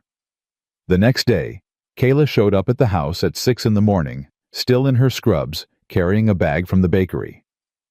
I have to work in 2 hours, she said when Matthew opened the door. But I needed to see them. The girls were eating breakfast. Their faces lit up when they saw her. Miss Kayla. Hi, loves. She set the bakery bag on the table. I brought chocolate croissants, as an apology for missing dinner. You didn't have to, Matthew started. Yes, I did. She sat down at the table, looked at Daisy and Hazel seriously. I need to tell you both something. I'm really sorry I keep canceling. It's not because I don't want to see you. It's because my job is really hard sometimes and animals need help and I can't always plan for that. But that doesn't mean you don't matter. You matter so much, more than you know. We know you have to save animals, Hazel said quietly. But sometimes it feels like you pick them over us, Daisy added. Kayla's face crumpled. I'm sorry. I'm so sorry you feel that way. She reached across the table, took their hands. How about this? One day every week, we have a set time that's just ours. No cancellations, no work. Even if I have to trade shifts or call in backup, one day that's sacred. Deal. Really? Hazel asked. Really, you pick the day. Saturdays, both girls said at once. Saturdays it is. And she kept that promise. Every Saturday, no matter what, Kayla was there. Sometimes for a few hours, sometimes all day. But she was there. They fell into a rhythm. Saturdays were their day. Kayla would come over, help make breakfast, braid hair, play games. They'd go to the park or the library, or just stay home and do nothing. On Christmas Eve, Kayla brought presents. Nothing big. Books for the girls. A new tool set for Matthew, because his old one was falling apart. But it was the thought that mattered. They opened presents in the living room. The tree was lit. Carols played softly. It felt like family. This is the best Christmas, Hazel said, hugging a new stuffed elephant Kayla gave her. It's not Christmas yet, Matthew pointed out, but it feels like it. Later, after the girls were in bed, Matthew and Kayla sat on the couch with hot chocolate. They love you, Matthew said. I love them. I mean really love you. Like, he paused. Like they're starting to see you as family. Kayla set down her mug. Is that okay? Yeah, I think it is. What about you? What about me? Do you see me as family? Matthew looked at her. Really looked at her. This woman who'd walked into his chaos and stayed, who braided his daughter's hair and showed up even when it was hard, who fought with him and made up with him and didn't run when things got messy. Yeah, he said, I do. She kissed him then, soft, sweet, full of promise. I love you, she whispered against his lips. Matthew's breath caught. What? I love you. I've been wanting to say it for weeks, but I was scared. But I'm tired of being scared. So there. I love you. Kayla, you don't have to say it back. I just needed you to know. Stop talking, Matthew said. He cupped her face. I love you too. Her eyes went wide. Really? Really? I think I've loved you since you brought Chinese food to a construction site because my criminal daughters asked you to. She laughed, cried, kissed him again. This is real, isn't it? She asked. Yeah, it's real. By March, Kayla had a drawer in Matthew's dresser. Just one. But it was hers. T-shirts, a pair of jeans, extra scrubs for when she stayed late. You're basically living here, Matthew's sister Nicole said one Saturday when she came by. The girls were in the treehouse. Kayla was helping Matthew fix the back fence. I'm not living here, Kayla said, hammering a nail. You have a drawer, a toothbrush, your own coffee mug. You're here every Saturday. That doesn't mean, Kayla. Nicole smiled. It's okay. We like you. You do? My brother hasn't smiled this much in years. My nieces are happy. Even my mother likes you, and she doesn't like anyone. Your mother terrifies me. She should, but she approved of you after the pancake incident. That's huge. Matthew came back from getting more nails. What are we talking about? How Kayla basically lives here now, Nicole said. Matthew looked at Kayla. Do you? I don't know, do I? You're here more than you're at your apartment. That's because my apartment is depressing, and your house has people in it. So move in, Nicole said casually. Both Matthew and Kayla froze. What? Matthew said. Move in, officially. Why not? Because... Matthew started. Because it's too fast, Nicole said. Matthew, you're 36. She's 34. You're both adults. You love each other. The girls love her. What are you waiting for? We've only been dating for 5 months, Kayla said. So Mom and Dad got engaged after 3 months. They were married for 42 years. Nicole stood up, brushed off her jeans. I'm just saying, life's short. If you found something good, hold on to it. She headed inside. I'm getting lemonade. Want some? After she left, Matthew and Kayla stared at each other. "She's not wrong," Matthew said. "About what? Life being short." Matthew: "I'm not saying we should do anything right now. I'm just saying—" He put down the hammer, took her hands. "I'm saying I could see this. You, here, with us, permanently." Kayla's eyes filled. "You could?" "Yeah, I really could." "I'm scared," she admitted. "Of what?" "Of messing it up. Of not being enough. Of—" She paused. "Of them eventually resenting me. For not being their mom." "They won't." "How do you know?" "Because you're not trying to replace her. You're just being you. And that's exactly who they need." "What if I'm not ready?" "Then we wait. No pressure. I'm just saying when you're ready, whenever that is, I'm here. We're here." Kayla kissed him. Hard. "I love you." "I love you too." "Ask me again in a month." "What?" "Ask me to move in again in a month. I need time to get used to the idea. But I think—" She smiled. "I think I want to say yes." Matthew's heart nearly burst. "Yeah. Yeah." 1 month later, Kayla moved in. Not all at once. Slowly. A box here, a bag there, until one day her apartment was empty and Matthew's house was full. Full of her clothes in the closet, her books on the shelves, her shoes by the door, her life mixed with theirs. The girls helped her unpack, showed her where everything went, made space in their lives for her with the kind of generosity only children have. "This drawer is for your socks," Hazel said, showing her. "And this is for your doctor clothes," Daisy added, pointing to a section in the closet.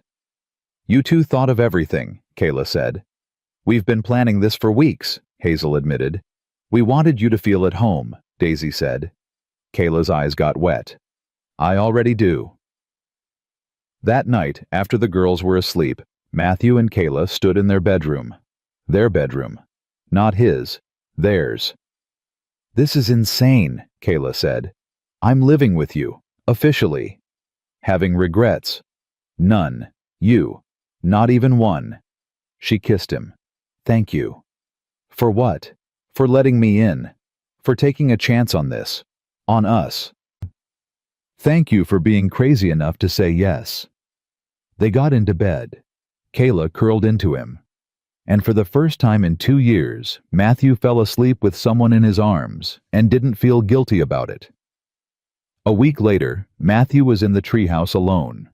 Just him and Emma's photo on the wall. She moved in. He told the photo, "Kayla. She's officially part of our lives now." He paused. "The girls are so happy. They love her. I love her." His voice cracked. "I hope that's okay. I hope you're not, I don't know, mad, hurt. I hope wherever you are, you understand." The photo didn't answer, but the sun came through the treehouse window warm and golden, and Matthew chose to believe that was Emma's way of saying it was okay. That night at dinner, Daisy said, "Miss Kayla, can we just call you Kayla now without the miss?" Kayla looked at Matthew. He nodded slightly. "Of course you can," she said. "Just checking," Daisy said. "Because you live here now, so miss seems weird." "Makes sense to me." "Can we call you Kayla, Mom?" Hazel asked suddenly. Everyone froze. "Sorry," Hazel said quickly. "That was weird. I shouldn't have—" "It's okay," Kayla said gently. "But I think just Kayla is good. Your mom is your mom. Nobody can replace her. I'm just Kayla, and I'm so lucky to be part of your family." Hazel nodded, smiled. "Okay, just Kayla." "Just Kayla," Daisy agreed. After dinner, after the girls went upstairs, Matthew pulled Kayla close. "You handled that perfectly," he said. "I didn't want to overstep." "You didn't. You were perfect. They're amazing kids, Matthew." "They are. And they're lucky to have you." "I'm lucky to have them. All of you." And she meant it. This chaotic, beautiful, broken, healing family. She meant every word. 6 months passed like breathing. Easy, natural. Like Kayla had always been there. She learned which twin was which in the dark just by their breathing. Hazel breathed slower. Daisy talked in her sleep. She learned Matthew took his coffee black but liked tea with honey when he was stressed. She learned Biscuit's arthritis was worse in the mornings, so she'd carry him down the stairs before anyone else woke up. She learned what home felt like. It was Tuesday afternoon in late September when Matthew called her at work. "Hey," he said.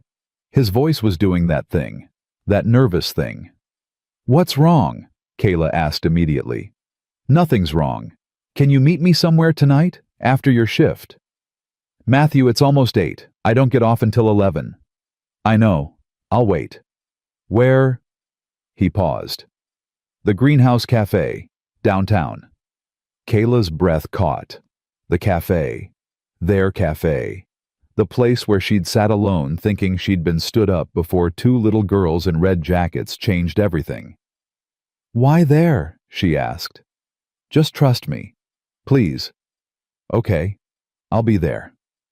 She hung up, stared at her phone. Her coworker, Linda, was watching her. "What was that about?" Linda asked. "I have no idea." "You look terrified." "I am terrified." "Good terrified or bad terrified?" Kayla thought about it. "I don't know yet."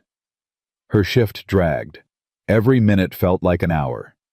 At 10:30, she changed out of her scrubs, put on jeans and the sweater Matthew liked, the blue one. Drove downtown with her heart hammering. The cafe was mostly empty, just a few late-night regulars, and Matthew sitting at the corner table, the same table where she'd waited alone almost a year ago. He stood when she walked in. He was wearing the blue shirt, the important days shirt. "Hi," he said. "Hi." Kayla sat down. "You're freaking me out a little." "Sorry, that wasn't the plan." "What is the plan?" Matthew sat back down. His hands were shaking. "Do you remember the first time we were supposed to meet here?" "You mean when you stood me up?" "I didn't stand you up. I had a gas leak." "Semantics." He smiled. "You sat right here, at this table, for 30 minutes. Your tea went cold. You've been talking to the waitress, haven't you?" "I have. Her name's Martha. She remembers you. She said you looked sad, but you tipped anyway." "I always tip." "I know. It's one of the 1,000 things I love about you." He reached across the table, took her hands. "You sat here thinking you'd been stood up, and you were about to leave. But then 2 crazy little girls walked in, and everything changed." Kayla's eyes were already burning. "Matthew, what are you doing?"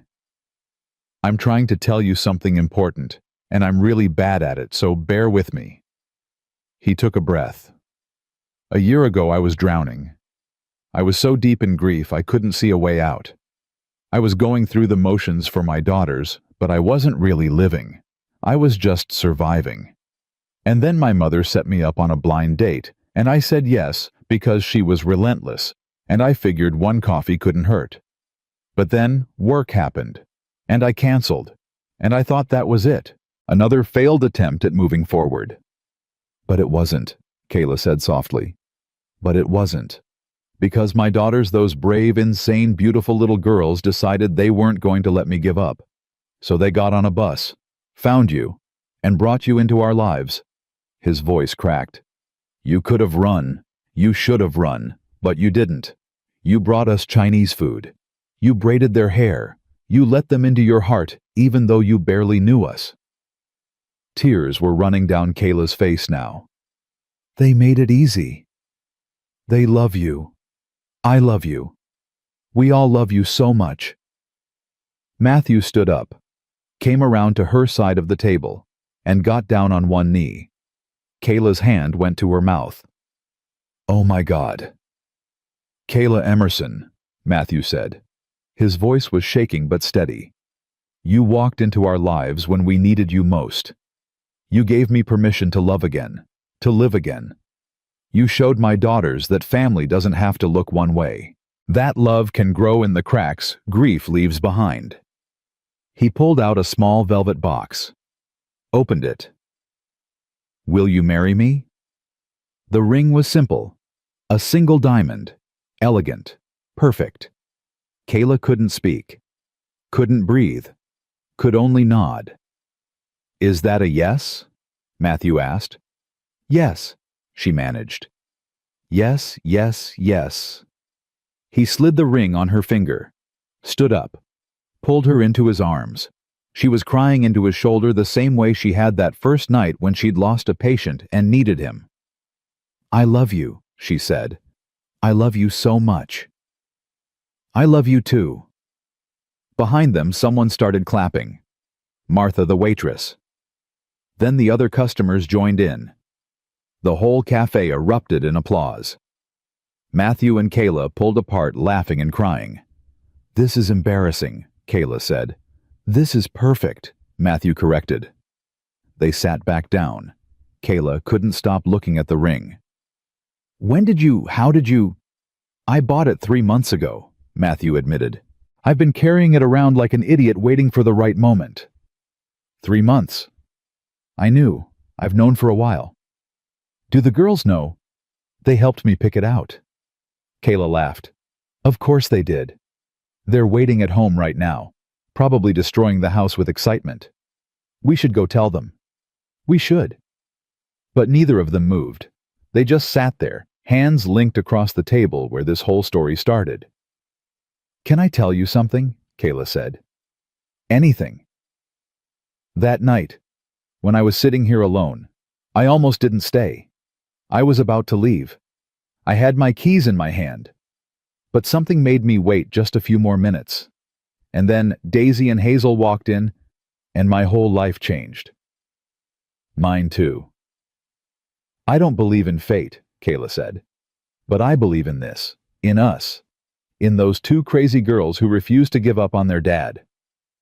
They're going to be impossible after this, Matthew said. They're going to take full credit. They should. They earned it. They drove home together. Kayla's car would stay downtown until tomorrow. She didn't care. She just wanted to be with him. When they walked through the door, Daisy and Hazel were supposed to be in bed. They weren't. They were sitting on the stairs in their pajamas, wide-awake, Margaret with them. Well, Daisy demanded. Kayla held up her hand, showing the ring. The girls screamed. Actually, screamed. Ran down the stairs and tackled Kayla in a hug that nearly knocked her over. You said yes, Hazel shrieked. Of course I said yes. We knew you would, Daisy said, but we were still nervous. You too helped pick this out, Kayla asked, showing them the ring up close. We did, Hazel said proudly. Daddy showed us 3, and we all agreed on this one. It's perfect. Margaret was crying, happy tears. She hugged Matthew, then Kayla. Welcome to the family, sweetheart. Officially. Thank you for sharing them with me, Kayla said. Thank you for loving my son. For loving all of them. That night, after everyone had finally gone to bed, after the girls had been convinced to go to sleep, after Margaret had left, Matthew and Kayla lay in bed in the dark. We're getting married, Kayla said. We are. Whenever you want. I don't want a big wedding. Good, me neither. Something small, just family. Perfect. Maybe in the backyard, Kayla said. Under the treehouse. Matthew turned to face her. You'd want to get married under the treehouse. It's where we really became a family, in that treehouse. When the girls brought me up there and showed me Emma's photo. That's when I knew I wanted this. All of it. Matthew kissed her. Then that's where we'll do it. They planned the wedding for the following spring. Small. Intimate. Just family and close friends. Maybe 30 people total.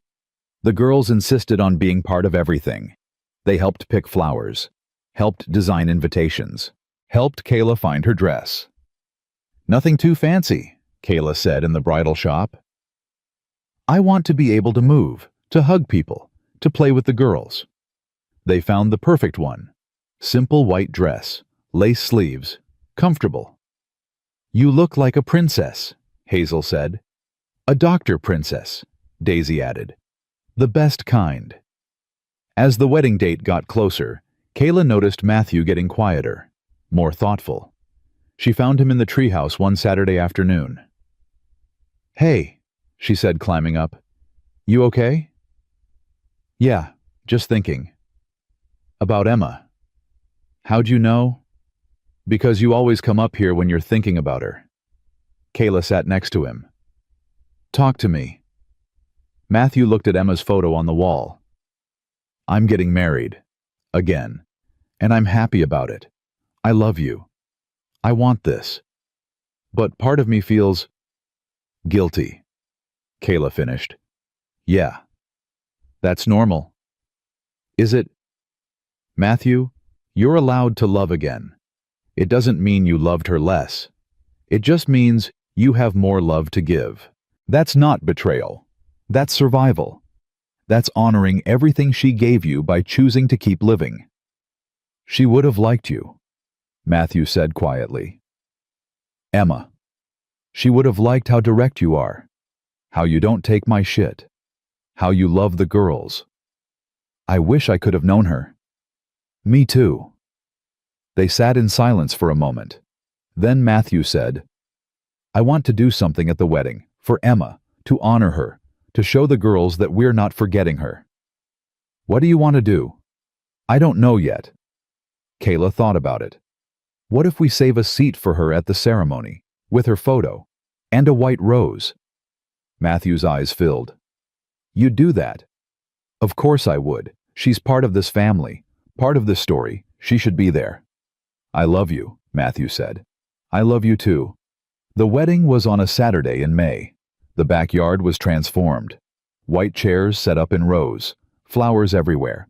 The treehouse decorated with ribbons and lights, and in the front row, an empty chair, with Emma's wedding photo and a single white rose. The girls wore matching purple dresses. They insisted on their red jackets over them. "It's our signature look," Daisy reminded everyone. "You wore those jackets the night you found me," Kayla said. "It's perfect." Matthew wore a gray suit, no tie. He couldn't handle ties. Kayla wore her simple white dress. Hair down. Minimal makeup. Just herself. The ceremony was short. Matthew's best friend Tom officiated.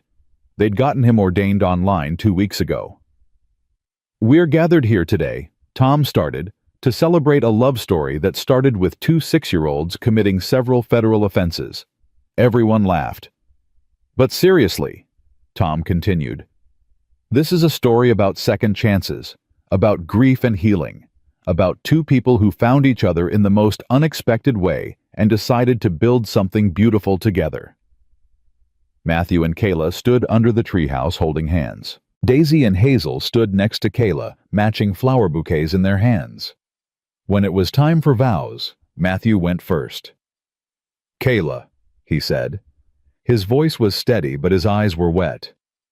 "A year and a half ago, I was barely surviving. I was so lost in grief I couldn't see a way forward. And then you walked into my life. Well, technically, you were dragged into my life by 2 very determined little girls. But you stayed. You stayed through the chaos and the mess and the complicated parts. You loved my daughters like they were yours.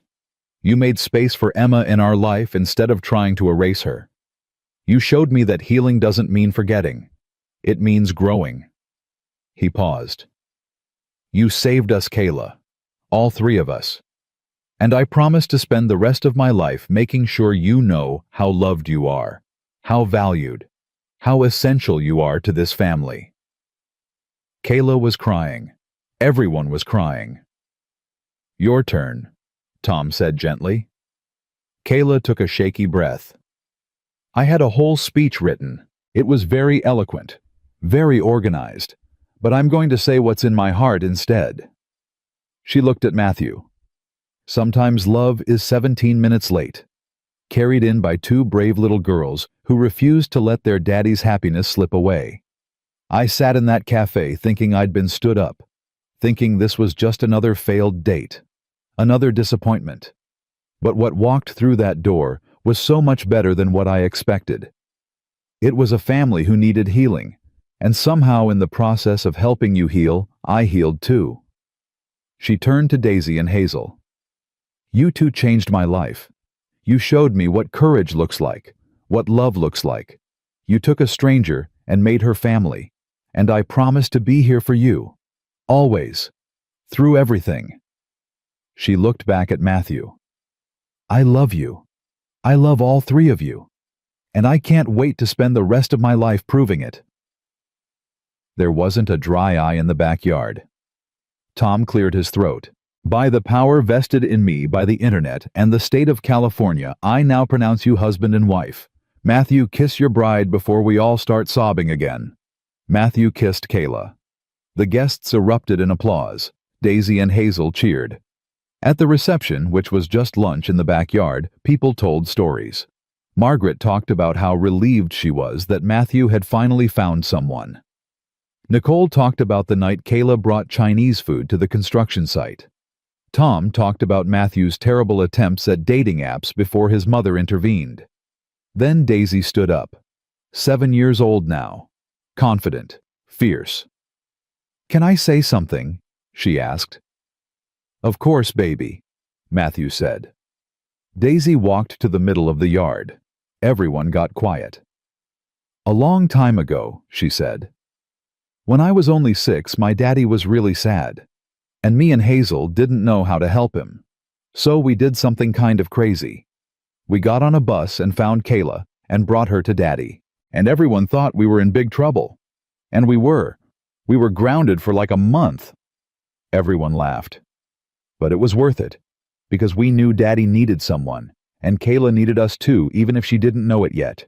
So I guess what I'm saying is... She looked at her father. I'm glad we did the crazy thing, Daddy, because now we're happy again. All of us. Matthew was crying openly now. He got up, scooped Daisy into his arms. Me too, baby. Me too. Hazel stood up. My turn. She walked over to Kayla. Kayla, I just want to say thank you for loving us, for staying, for not getting scared when things got hard. You're the best not mom we could have asked for. Kayla pulled Hazel into her lap, buried her face in her hair. Thank you for letting me love you. As the sun started setting, Matthew and Kayla stood by the treehouse watching their guests mingle, watching Daisy and Hazel play with their cousins. We did it, Matthew said. We really did. You're officially stuck with us now. Best decision I ever made. Matthew looked up at the treehouse, at Emma's photo still visible through the window. Thank you, he said quietly, for saying yes, for everything. Always, Kayla said. Later, after the guests had left after the girls had finally crashed from sugar and excitement, Matthew and Kayla stood in the backyard alone. The lights were still strung up. The empty chair with Emma's photo and white rose still sat in the front row. Kayla walked over to it, picked up the photo.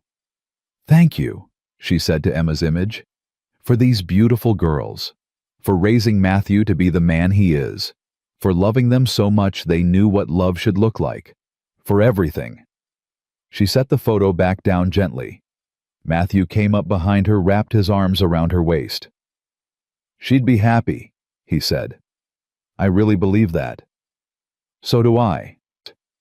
They stood there in the dark in the backyard of the house they now officially shared, under the treehouse where their family had truly begun, and felt peace. Not the absence of grief. Grief would always be there, a quiet companion, but peace alongside it. Room for both. Room for memories and new beginnings. Room for sadness and joy. Room for a love that was 17 minutes late, but arrived exactly when it was supposed to. Inside the house, Daisy and Hazel were supposed to be sleeping. They weren't. They were at the window, watching their father and Kayla in the backyard. We did good, Daisy whispered. We did great, Hazel corrected. Do you think Mommy's happy? Hazel looked at the photo of their mother on her nightstand. Yeah, I think she's really happy. Me too. They climbed into their beds. Matching purple dresses hung in the closet. Red jackets draped over their chairs, ready for the next adventure. The next impossible thing they'd convince their family to do. Because that's what the Caldwell girls did. They loved fiercely. They fought for happiness. They refused to let the people they loved give up. And sometimes when life got hard and the world felt too big, they remembered that afternoon in October, when they were only 6 years old and decided to save their father's date. When they got on a bus and found a stranger and changed everyone's life forever. That was the day everything changed. The day their family started healing. The day they learned that sometimes the bravest thing you can do is refuse to accept that the story is over.